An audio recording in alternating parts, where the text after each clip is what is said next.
పొందుపరిచిన రోడ్డు నియమ నిబంధనలను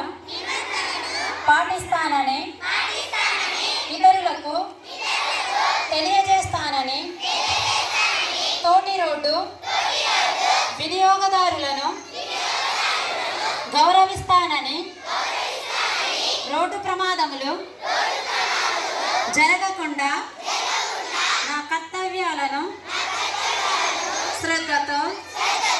అంతఃకరణ శుద్ధితో నిర్వహిస్తానని రోడ్డుపై